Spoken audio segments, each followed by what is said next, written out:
Welcome to the Allan Small Financial Show. Thank you once again for taking the time out of your busy day to spend it with us. We have another great show for you today, and it's hard to believe that we only have a few more shows left before the end of the year. It's amazing how fast 2023 has gone by. But on today's show, we have another great guest.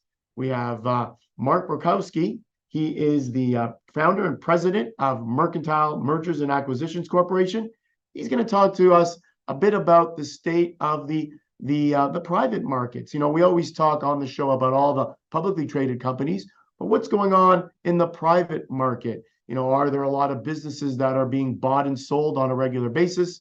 And a question that I posed to Mark. I caught up with Mark just the other day, and he explained to me what's going on in the world of buying and selling private businesses. So we'll bring you that interview right off the top of the show.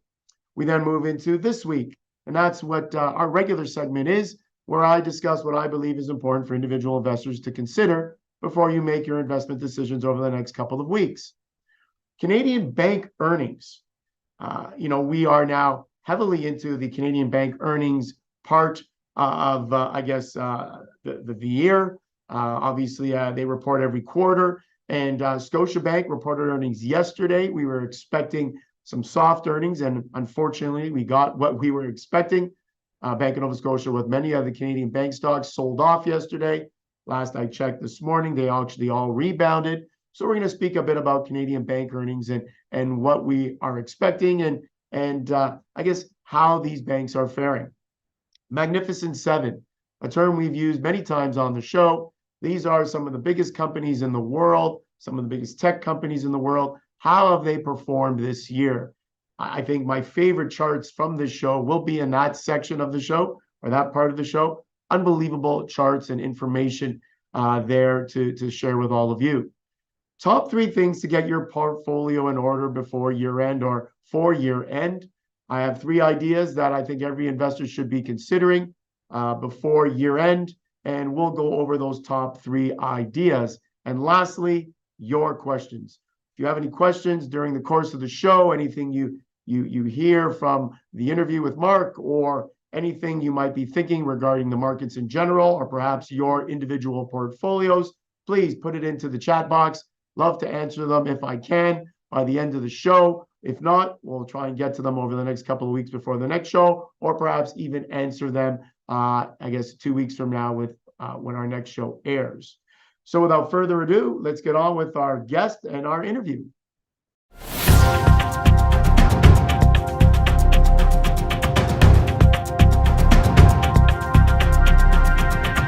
I'd like to welcome Mark Borkowski, founder, president of Mercantile Mergers and Acquisitions Corporation. Mark's been helping to buy and sell businesses for more than 30 years.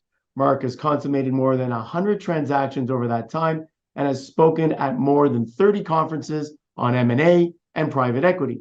Previously, he was a co-founder and president of electronic systems builder Simtech Automation Systems. He also had worked at HP Canada in various technical management positions. I'd like to welcome to the show, Mark Borkowski. Welcome, Mark. Thank you very much, Allan. Actually, it's closer now to 400 transactions, and it'll be 36 years in February. Wow, that's yes. Unbelievable. Let's talk M&A. That's it. And we've known each other for a while as well. So 25 years. Great to have you on the show. Yeah, great to have you on the show. Thank you, Allan. Wanted to start off with just some general, a general question for those that are watching. With the IPO market, the public market, slow right now. Not a lot of companies, going public at this point in time. How is the private market doing? Are we seeing a lot of private equity deals? How's the environment for buying and selling privately owned small or mid-sized businesses? And in these types of negotiations right now, if where do you think things are going? Is the market looking good going forward? Allan, there's an incredulous amount of money in the system. Private capital markets, not in the public markets. Let's go back to 2019. The U.S. Private Equity and Venture Capital Association, and in cooperation with the Canadian and the Association for Corporate Growth, declared that there was $1.2 trillion of what they referred to as dry powder to invest in private equity in the acquisition of private companies. COVID passed, institutions still, you paid your pension fees, you paid your insurance fees. Today, as of May of this year, our association has declared that there is $2.3 trillion of dry powder. There are 40,000 plus private equity firms scouring the market looking for acquisitions. There is, I mean, the competition for companies, virtue of any size, that traditionally the private equity community were looking for companies doing $5 million of EBITDA. Well, guess what? The competition has scaled that down to any company earning $2 million of EBITDA is now on the radar. There are auctions going on, and valuations, by the way, are still pretty high. So there's a lot of money looking for very, very few good companies to acquire. The same thing applies to the lower mid-market. So with all this money on the sidelines, then would you say the seller has the upper hand at this point in time, or does the buyer have the upper hand when these negotiations start? The seller is in control. I mean, listen, when we do a distribution, we have a mandate to sell a company of any size. We'll do a wide distribution. If we send it out to a target group of 100 individuals, we will probably have 10 or 12 letters of intent today and trying to outbid each other. So the seller can sit back and say, it's not about the price, it's about the right fit, but there is a lot of interest. Sellers are in control because there's a lot of money and there's lots of buyers, good buyers. But there are, as I say, there are also what's called the search funders. They're looking for a deal. The universities say, go out and find a deal. Somebody will fund you. Probably not. There are what's called the independent sponsors. Those are individuals who are very talented, very skilled, but they come to you and say, we've got a backer. Okay, who's your backer? There are something called the pledge funds, people that will structure a deal, put it together, and then go out and try to find the financing and get a pledge forward. And then as I remain the LBO dreamers, which is a term that's been attributed to me, they clog up the system. Frankly, there are 4,000 private equity firms in the US and Canada that have at least $500 million of captive capital, and they're all looking to deploy. On an average week, Allan, there'll be half a dozen private equity firms here in Toronto running around downtown, interviewing with law firms, accounting firms, you know, maybe in some sort of due diligence. So bottom line, sellers are in control. Sellers are in control. And yes, sir. It makes sense, right? If all this money is out there chasing companies, obviously good potential companies to buy, it would make sense the seller would be in control. So yes. I think for those that are watching today, I think when you look at a business, you probably want to understand why the seller is selling. And what are you seeing most often? Are people selling their businesses today because they're maybe getting on in age and they can't handle the day-to-day management of a company? Or are you seeing people selling today more so because they're a little fearful that, you know, a recession is perhaps on the horizon and they don't want to go through another difficult time in the short term? You know, why are small businesses or medium-sized businesses, why are they looking to sell today more often than not? Allan, excellent question. All of the above. However, probably the most common one right now is the age of the entrepreneurs and their health status. Without giving you any phony story here, I'm working with two companies at the moment where the owners are in their mid-80s. These individuals have, for most part, these are owner-operators that have started their businesses and have grown it from start to finish and have built them over 40, 50 years. These are iconic businesses that are profitable.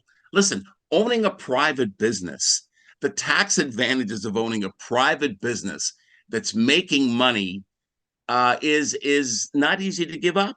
But, you know, when you're 83 or 84 years of age, at some point you give up.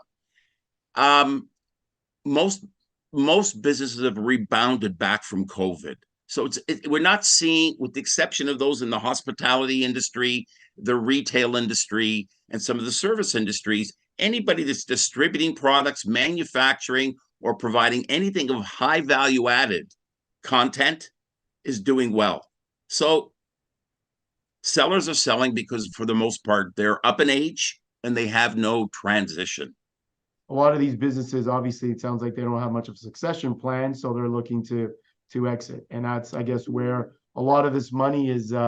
It can come in and hopefully bid up these businesses, at least for the business owner standpoint, and buy these businesses. I guess your comment at the end about different sectors of the market kind of takes me to my next question of what types of businesses or in what sectors are you seeing the most action? Where are you seeing, what part of the economy are you seeing most businesses up for sale? And where, I guess, where have you been focused more so over the last few years coming out of COVID? Okay, again, another good question.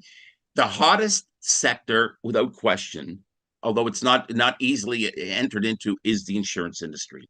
Anything insurance is smoking hot. I am currently involved in a consolidation. There's been a number of consolidations in the market.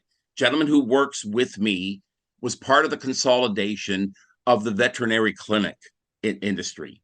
A private equity firm out of Chicago made 107 acquisitions in 27 months. And they rolled these veterinary clinics all into one bundle and then sold it to a larger private equity community.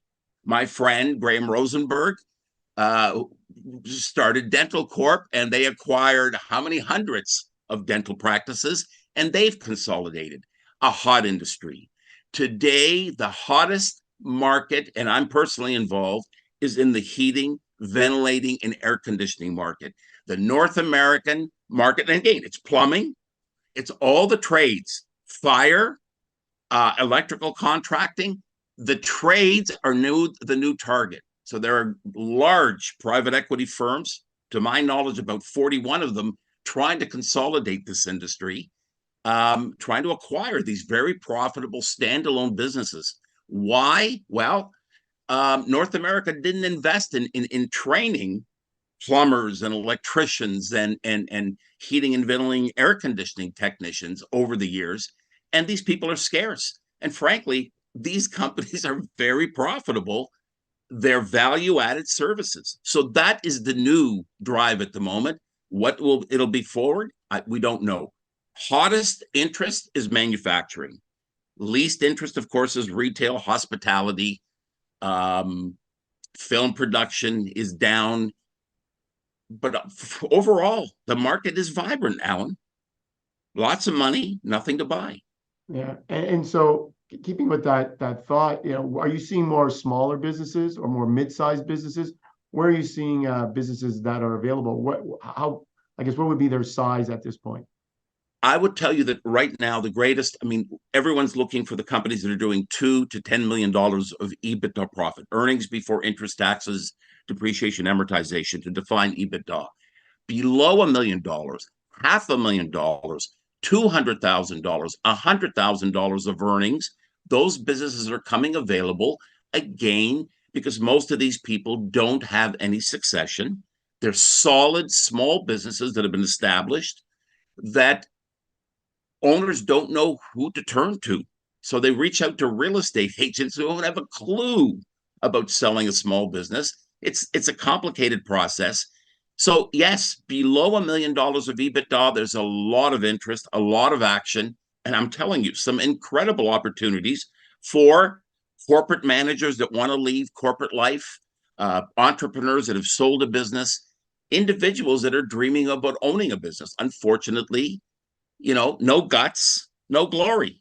I mean, unless you have some money to put forward or a plan, these opportunities aren't available to them. But they are available to others. I mean, there's consolidators buying smaller companies, family offices. I mean, I've sold 5 companies, mid-size, to a family office in Eastern Ontario, not too far, who buy any business that's profitable. They roll it in, they support it. So there's all kinds of buyers, not just individuals. So when someone's looking to acquire a business, obviously it depends on the type of business, what area of the market or the economy it's in. But what would you say would be the number one question to ask when you go to that initial meeting? Oh, Would you say that individuals should focus on perhaps the debt of that business or the product or service that they're offering or selling? Where would you advise people to focus their attention and get the most information and I guess ask those initial questions? Listen, customer concentration has become a reality among small and mid-market companies. Customer concentration, when you have a customer that gives you 10% of your revenue and you lose that customer, textbook says you can recoup, you can stay alive. What we're seeing right now are organizations who have customer concentration of up to 50% of their revenue with one customer. You know what? A 50% customer can go away. And so these stories that these owners tell us, and those businesses are very difficult to sell because there's no confidence on the behalf of a buyer that customer will stay. So the only way to do that deal is with a big earnout. So we are seeing probably in close to 40% of everything we're looking at, serious customer concentration. Groups that have 30, 40% with one customer. That's the first question we ask. Number two, do you have a lease that's in good standing? And if we take this business over, are we going to be able to continue on in these facilities? Of course, we look at the debt, we look at the balance sheet, we look at the income statement, we look at the history. But at the end of the day, if there's one large customer that dictates their business, that's a red flag that is very difficult to get over. Businesses that you're seeing today, obviously with interest rates as high as they are, accessing money has been difficult. A lot of businesses are carrying a lot of debt. So are you actually seeing businesses now up for sale that are carrying a lot of debt or at least have a lot of debt on their books that I guess has to be discussed before a business can be acquired? Absolutely. And it's not just bank debt, it's long-term debt. So when you look at this debt, so they borrowed long-term debt to acquire equipment, machinery, other assets, and that debt is expensive. So that debt today, if you're looking at alternative financing, which a lot of companies need to reach out to because they've tapped out, you're looking at some sort of a long-term facility at 12 to 14%. So that is expensive debt that is obviously hinders the business. And a buyer coming in doesn't want to take that over. So then it becomes an issue of how do you pay it down and how do you get rid of it? Another form of debt, and this becomes an issue, is owners loan their companies money. So they have outstanding shareholders loans or shareholders advances that at the time of a sale, they can't deal with because there's not enough cash for them to pay themselves out.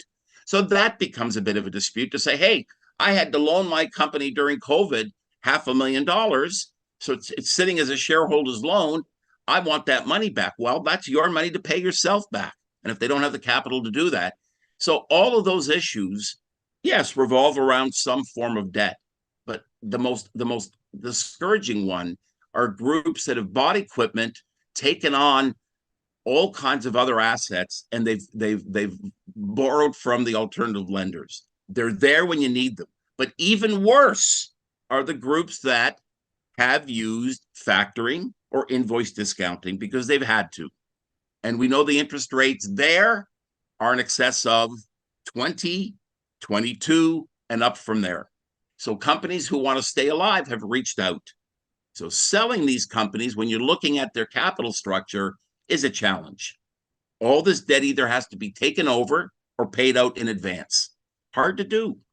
No, great advice, great advice. I want to thank Mark. I want to thank you, Mark Borkowski. I want to thank you for coming on the show this afternoon. It's always a pleasure speaking to you and getting some insights into the M&A world and letting us all know what's going on, how much dry powder there is out there, how much money is sitting on the sidelines waiting to acquire small businesses. I think it's good for anyone who's perhaps looking to sell their business. And once again, thank you so much for being on the show. Allan, thank you. No guts, no glory. If you're selling your business, call me first. Excellent. Words to live by. Words to live by. Thank you. Thank you, Allan. Take care. Bye-bye. Be well.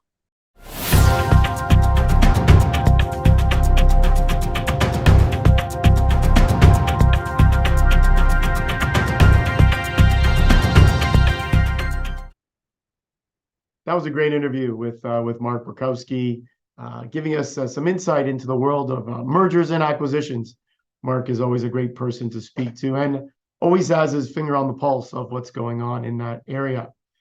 Now we get to the part of the show where I talk about what I believe is important for individual investors, what they should consider before they make their investment decisions over the next couple of weeks. As always, we have three topics here. The first one being US economic data. We also will get some Canadian economic data, but as we always say on the show, US economic data tends to move markets a lot more than the Canadian data does. Contrarian investing. I think individuals should consider being a contrarian investor if you're not already one.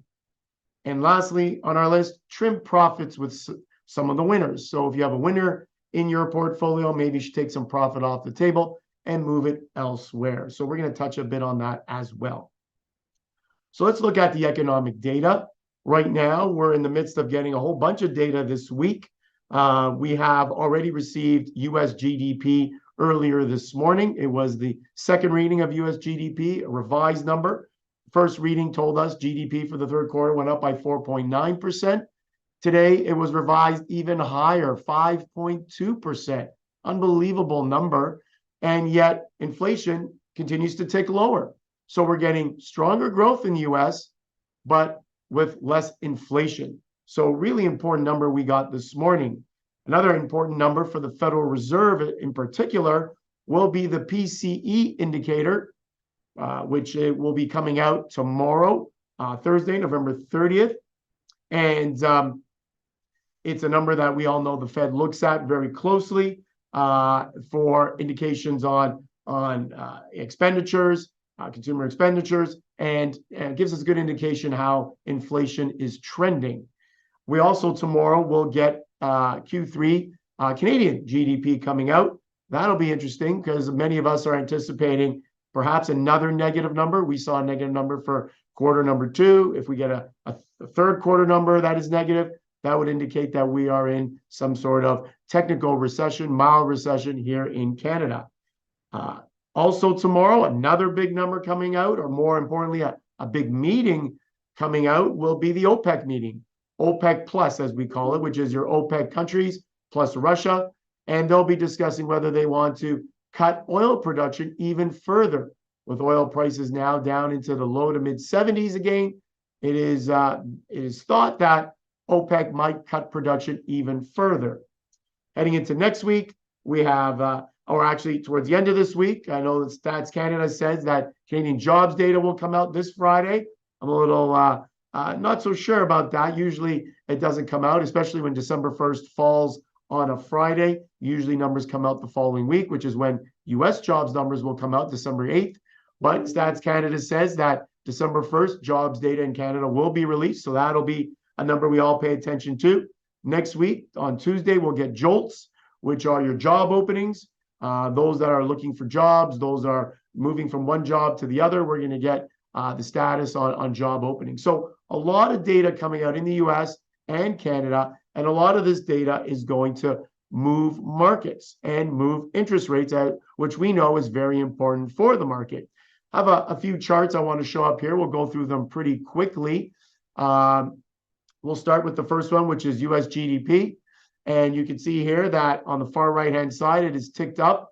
And we kind of weren't expecting it to tick a lot higher. But now, as I said, we are into the over 5% range. Many people are skeptical of this number. They don't think it's as high as it's actually being reported, whatever that means. But it is coming in quite strongly.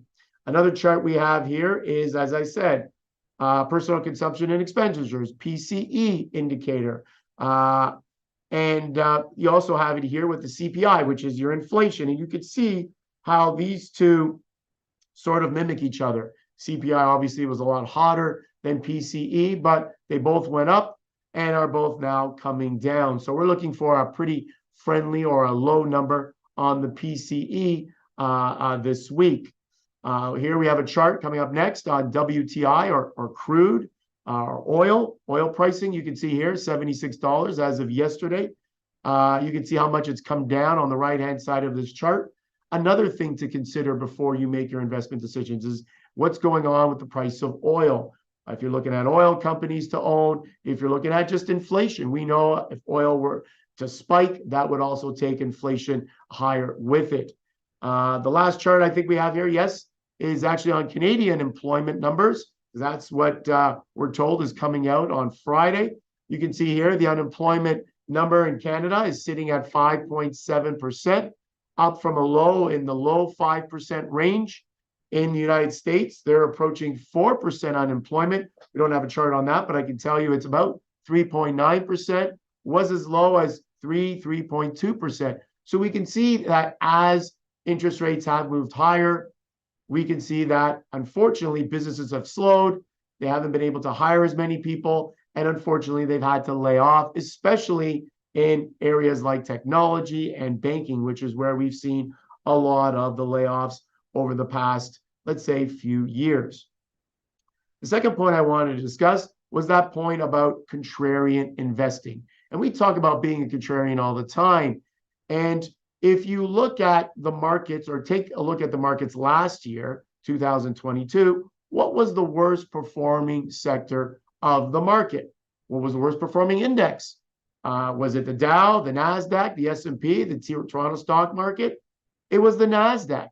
And for those that actually had the stomach to buy into the NASDAQ or companies trading on the NASDAQ, and yes, not all companies on the NASDAQ are technology, and we know tech was the hardest hit sector. There are some pharmaceuticals and other companies that trade on the NASDAQ, but for the most part, it is very heavily weighted to the tech space. If you bought into tech in particular and the NASDAQ, you would have fared extremely well in 2023. We have a chart here of the NASDAQ. And you can see here, if you hone in, and we do here, you can see the vertical lines showing you how badly the NASDAQ did in 2022 and how strong the rebound has been in 2023 on the back of big tech earnings.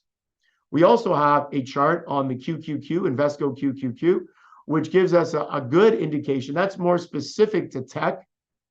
And you can see once again how sharp of a rally you would have experienced had you been in technology at the start of this year. So being a contrarian investor has worked phenomenally well this year. If you bought the worst performers of last year and held them at the start of this year, you would have made out quite well. I also want to show a chart of the S&P 500 because just owning the S&P or stocks on the S&P 500 just in the last few months, if you were a contrarian and bought into some of the S&P 500 names, you would have noticed, obviously, September and October were poor months. You can see here that in and around mid-October, as traditionally happens, and we talked about the seasonal effects, I always tell you we come into September on a down note and leave October on a high note. Well, this past October, unfortunately, wasn't as good as what we normally see, but it set us up for a fantastic November, which is what we're in right now, almost done the month of November, and we've seen tremendous gains. S&P 500 up, anywhere around 8-9%.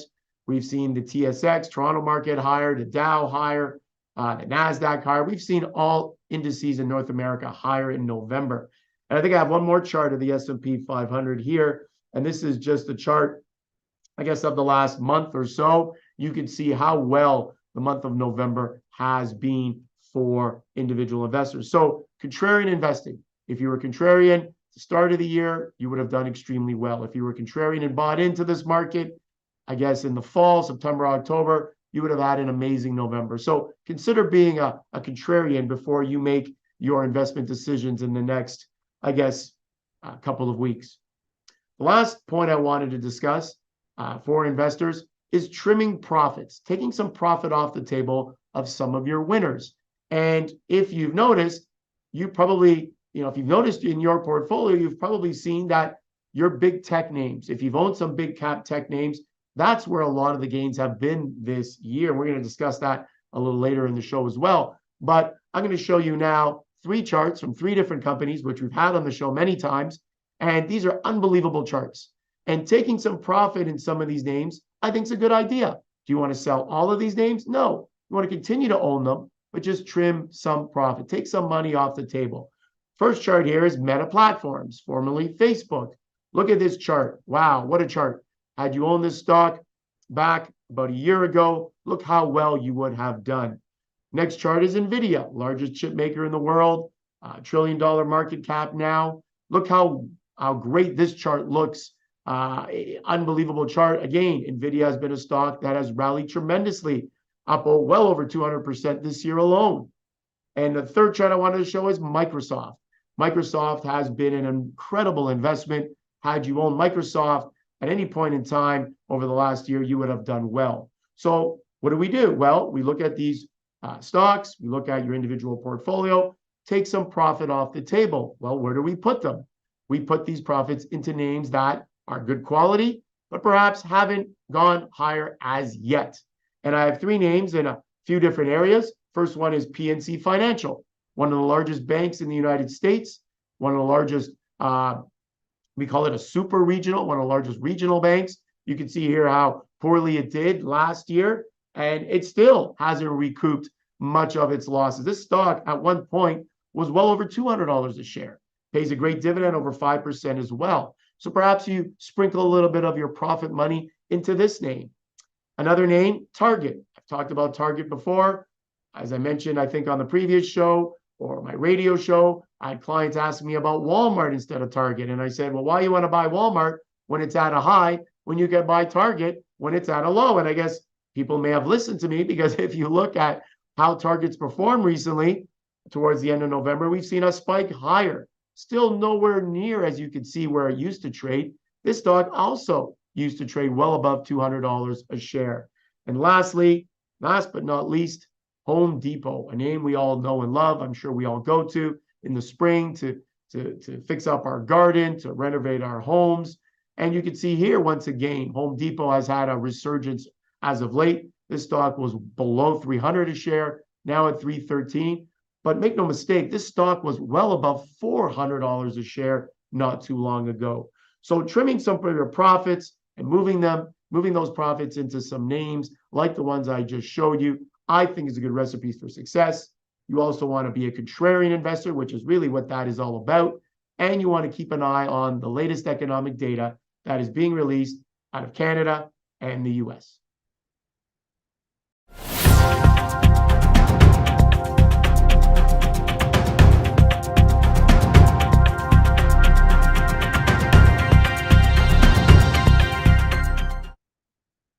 Big bank earnings. As I mentioned off the top of the show, we've already received our earnings report from Bank of Nova Scotia.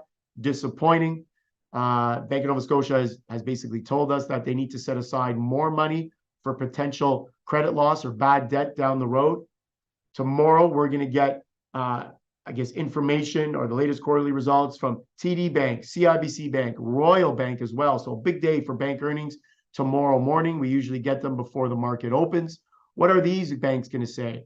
Well, many are anticipating they're going to say roughly the same things, that they're also setting aside a lot more money for bad debt, that they anticipate more credit loss, that business is slowing, loan growth is slowing, businesses aren't as willing to take out a loan, people aren't as willing to borrow money to buy a house when prime rate is sitting at 7.2%.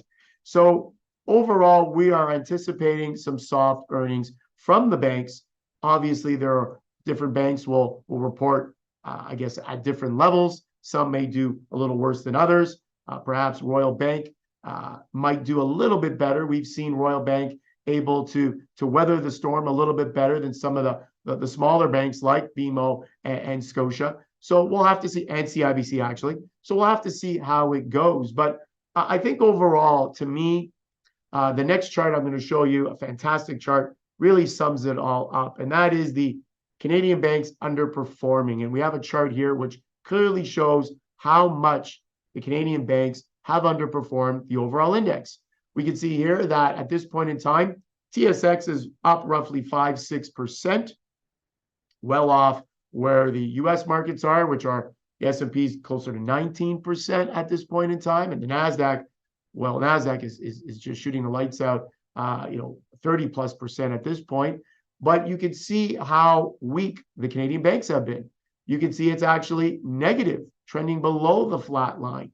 And this is because, once again, we're seeing a slowdown in the economy.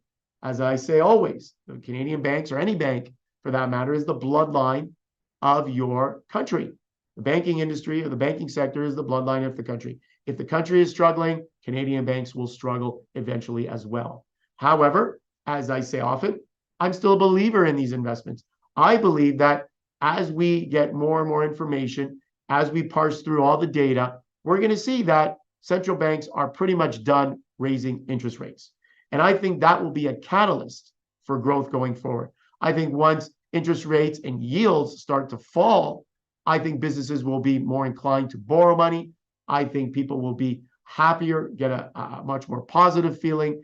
I think we'll see more growth, and that will be reflected in the loan growth. That will be reflected in the credit loss numbers. I think those numbers will come down. And I think banks will no longer need to set aside a lot of money for bad debt. So overall, I'm still a believer in the Canadian banks, even though we are expecting a weak earnings season. I think that owning a bank over the next 12-month period not only will give you some good growth later on down the road, so for patient investors, but also will pay you a fantastic dividend while you wait. Scotia pays over 7%, CIBC over 6%, BMO pays over 5%, dividends that is, and TD and Royal pay just under 5%. So don't give up on these banks. I think they're very good investments.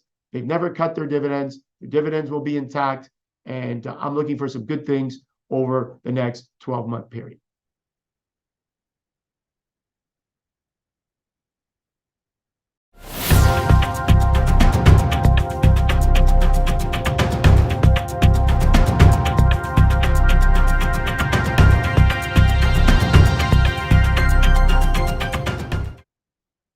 The Magnificent Seven, as we call them. And there they are: Alphabet, Amazon, Apple, Meta, Microsoft, NVIDIA, and Tesla.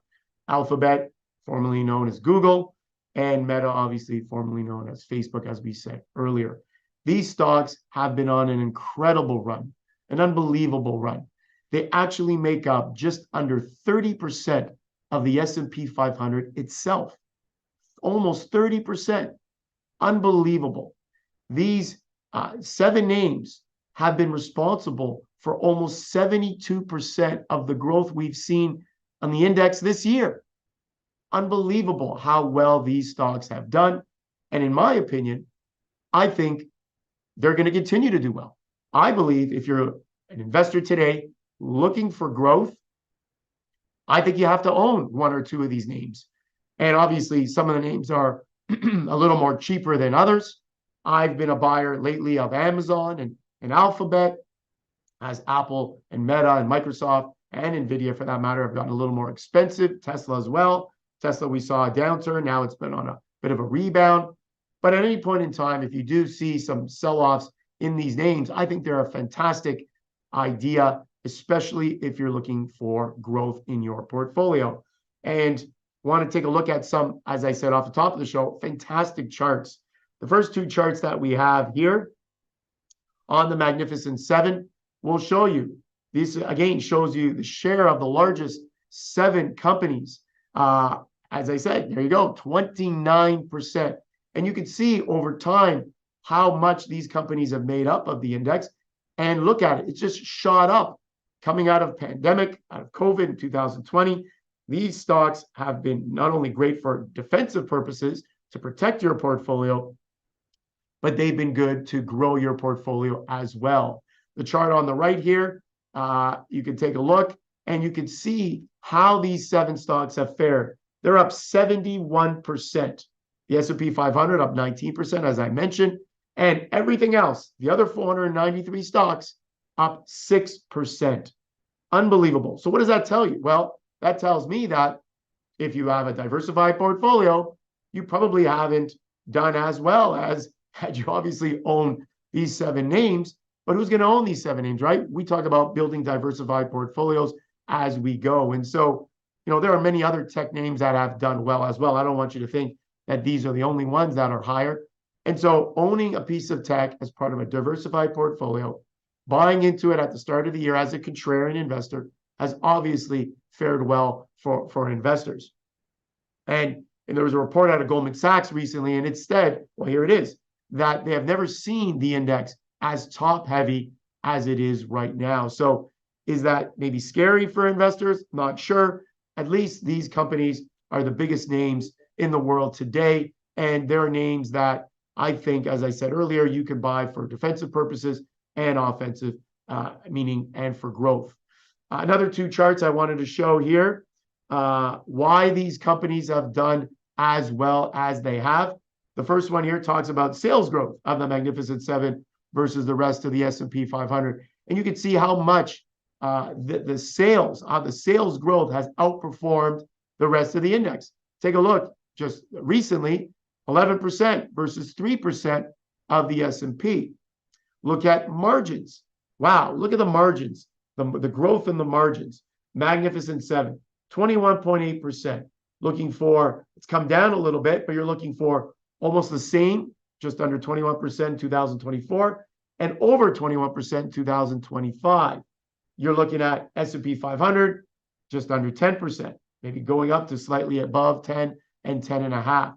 So you could see that, there's no wonder why these businesses, these companies, whether it's any of them, Apple or Amazon or Facebook, Meta, Google, Alphabet, it's no wonder these companies' stock price has been moving significantly higher versus the rest of the index. It's outperforming in all the right places.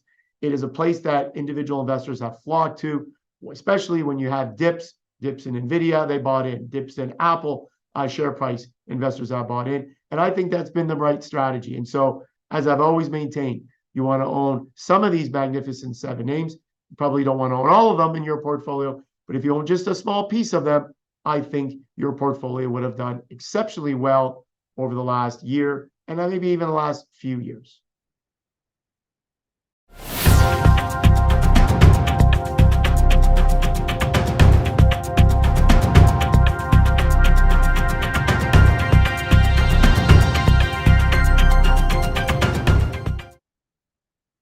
So, top three things to get your portfolio in order before the end of the year. What are they? Number one, tax loss selling. A lot of individual investors look to take some losses to offset some of the gains that they've had throughout the year. Calendar deadlines. What do I mean by calendar deadlines? Well, these are deadlines on certain contributions that you are able to make, and they go by the calendar, unlike RSP contributions, which actually give you an extra couple of months in the new year that you're able to contribute your RSP before March 1st, right? You have January and February, you can make a contribution, and that will go against the previous year's income tax. So you can make a contribution in January and February of 2024, and that contribution would go against 2023 income. Rebalance your portfolio. The third point. I think it's a great time to rebalance your portfolio. If there was any year that your portfolio might be a little out of whack at the end of the year, it's going to be this year with such a heavy concentration into the tech space and the tech sector. A lot of individual investors probably have a larger weighting in that sector, and you may want to rebalance into other areas. And we mentioned that earlier about trimming profits. So let's talk about tax loss selling. We have a nice little graph here about tax loss selling. Great picture, gain versus loss. I like that. And we tax loss harvesting. And the definition, the automated selling of securities in a portfolio to deliberately incur losses to offset any capital gains or taxable income. That is the definition of tax loss selling.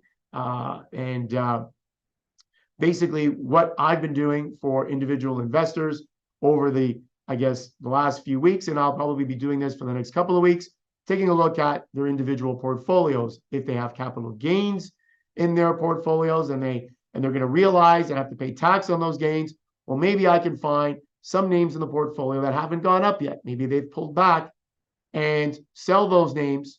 Maybe we buy them back in 30 days. Now we have to wait 30 days or else the tax losses cannot be included in your tax return to offset a capital gain. But if we wait 30 days, we can buy back those names again. So you got to be strategic a little bit there. You want to buy things that you feel won't run higher in the next 30 days and that are sold today at a loss to offset some of those gains. So tax loss selling is definitely something you should consider and talk to your investment advisor about that. if you're watching today and you want to give me a call and discuss that with me, be more than happy to do that. Yeah, there you go. There's the definition of tax loss selling. The second point I wanted to make is the calendar deadlines. And as I said, there are a few things that have calendar year deadlines versus the RSP, which has a deadline of March 1st. The first one is RESPs.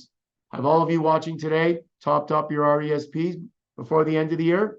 That is the deadline for it. If you don't, you can carry forward the contribution to next year, but you're only able to catch up 1 year at a time. So I found that a lot of investors, had they not invested in their RESP for several years, some of them may never be able to catch up, because we know that by the time your child turns 17, they're not able to get grant money from the government. So keep an eye on your RESP contributions. The next, I guess, deadline, or the next thing that has a end of year deadline, are tax-free savings accounts. And we have a little illustration on tax-free savings account contribution limits. We can show that as well. You can see 2022, the limit was 6,000. 2023 was 6,500, and 2024, it will be 7,000. So you can see it is moving higher. I guess government is allowing these numbers to move higher to keep up with inflation. And so, are you up to date on your tax-free savings account contributions? If not, the good news is you could carry these forward indefinite going forward. But I think for most people, they want to get those, get that contribution in, get that money invested so they can start earning tax-free growth. So looking at calendar deadlines, I think that is important to do before we get to the end of the year. And lastly, but not least, rebalancing your portfolio. I think rebalancing a portfolio makes a lot of sense at this time of year. You want to head into the new year in the right space, right frame of mind. You want to head into the new year with the right balance in all the different sectors in your portfolio, right balance of the asset classes. Do you want to own some bonds? Do you want to only own stocks, mutual funds? How much do you want to own? Do you want to be the classic 60-40 portfolio, or are you 100% invested in equities because you're looking for growth? So portfolio rebalancing. Perhaps you want to trim some of your winners, as I mentioned earlier. Perhaps you want to buy into some of the names that haven't moved higher, be a contrarian. Or maybe you want to scale back some of the risk in 2024 because your investment objectives are dictating that you need to do that.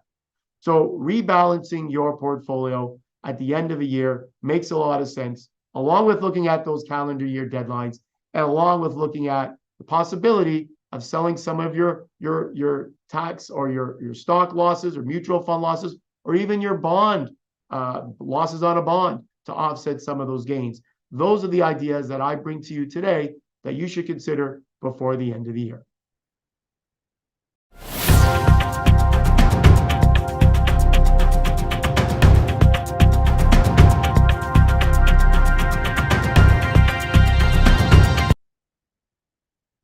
So now the part of the show that I like best. I know the show's gone on a little longer today, but I want to get to one question because it kind of goes with a bit of the theme of our show, one of the segments, which was on banks. One question here: in my portfolio, if my portfolio is heavily weighted in banks and I'm relying on dividend payments for income, should I be worried now that we are heading into a recession and that the dividends may stop? As I mentioned earlier, all the dividends, the high dividends these banks are paying, I should have mentioned that a Canadian bank has never reduced their dividend. Never reduced their dividends since they've been keeping track since, I guess, right after World War II. So since the 40s and 50s, a Canadian bank has never reduced their dividend. And that's been through financial crisis. That has been through a number of different crises, inflation, most recent inflationary issues we've gone through, the tech bubble bursting, whatever it's been, whatever has caused this market to fall, the Canadian banks have always maintained and always increased, which is very important, their dividends. So in my opinion, if we are in a recession, I think it will be mild and short-lived, but I think you can always count on the Canadian banks to get you through any recession. They've proven that in the past, and I believe they will not disappoint us going forward.